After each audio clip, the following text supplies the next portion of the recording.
আসসালামু আলাইকুম রহমতুল্লাহি ওয়া বারাকাতুহু। সকলের জন্য দোয়া ও ভালোবাসা। নবম দশম শ্রেণীতে অধ্যয়নরত শিক্ষার্থীদের জন্য আমার বাংলা ভাষার ব্যাকরণ নিয়ে আলোচ্য বিষয়। আজকে আমি ক্রিয়া থেকে আলোচনা করব পরিচ্ছেদ 21 ক্রিয়া থেকে আলোচ্য বিষয়। এটা ক্রিয়ার এর আগে একটি ক্লাস আমি করেছি, আজকে এটা দ্বিতীয় ক্লাস। গুরুত্বপূর্ণ আর একটা ক্লাস হবে। দেখো শিক্ষার্থীরা, ক্রিয়ার মূলকে কি বলে? উত্তর হবে ধাতু। ক্রিয়ার মূলকে কি বলে? উত্তর হবে ধাতু। 2 নম্বর, ভাব প্রকাশের দিক থেকে ক্রিয়া কত প্রকার? উত্তর 2 প্রকার। ভাব প্রকাশের দিক থেকে ক্রিয়া কত প্রকার? উত্তর 2 প্রকার। সমাপিকা ক্রিয়া, অসমাপিকা ক্রিয়া। যে ক্রিয়া দিয়ে ভাব সম্পূর্ণ হয় তাকে কোন ক্রিয়া বলা হয়? উত্তর হবে সমাপিকা ক্রিয়া। এরপরে যে ক্রিয়া দিয়ে ভাব সম্পূর্ণ করতে পারে না তাকে কোন ক্রিয়া বলা হয়? উত্তর অসমাপিকা ক্রিয়া।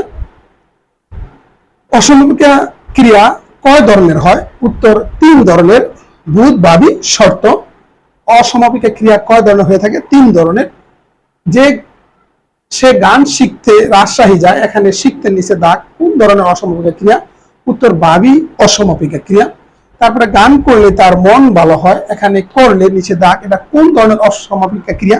শর্ত অসমাপিকা। তার মন ভালোর মধ্যে একটা শর্ত দেওয়া আছে। বাক্যে কর্মের উপস্থিতির ভিত্তিতে ক্রিয়া কয় প্রকার হয়? উত্তর 3 প্রকার।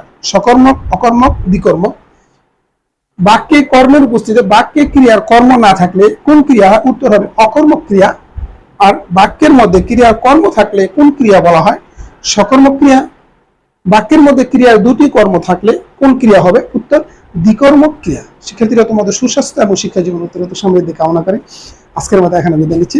আসসালামু আলাইকুম ওয়া রাহমাতুল্লাহি ওয়া বারাকাতুহু।